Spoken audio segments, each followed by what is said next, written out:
Last সোমবারের আগের দিন রতনদি কালীতলায় সকালে চান করতে গিয়ে যে এরকম ভাবে বন্যা হয়ে যাবে সেটা আমি কখনোই ভাবতে পারিনি।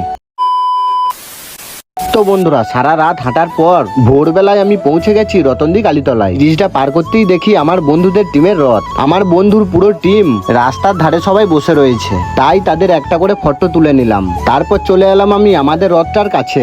দেখলাম এক ভাই মাথায় করে শিবলিঙ্গ নিয়ে যাচ্ছে। আর এই থিমটা একবার দেখো, এই থিমটার নাম হচ্ছে ভিরানা। রতনদি কালীতলার মন্দিরের সামনে গিয়ে দেখলাম কতগুলি ছেলে সিং বাজনা বাজাচ্ছে। তারপর চলে এলাম ঘাটের দিকে। দেখলাম ঘাট ছিল প্রচন্ড ভিড়। এবছর বাঁকগুলোও খুব সুন্দর সুন্দর সাজিয়েছিল। রবিবার সকালে রতনদি কালীতলার ভিড়টা দেখো একবার শুধু। যেরকম বাঁকের কালেকশন সেরকম জমজমাট ভিড়। আবার বিভিন্ন ধরনের দোকানও বসেছিল। শসা পেয়ারা থেকে শুরু করে রুদ্রাক্ষের মালা সব রকমের দোকান ছিল।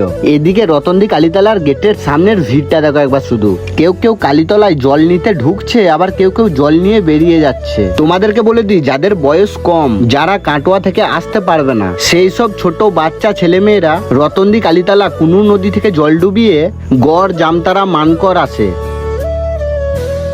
এবং সেই সব ছেলে মেয়েদের হেল্প করতে তাদের মা বাবা যায়, এদেরকে হেল্প করতে।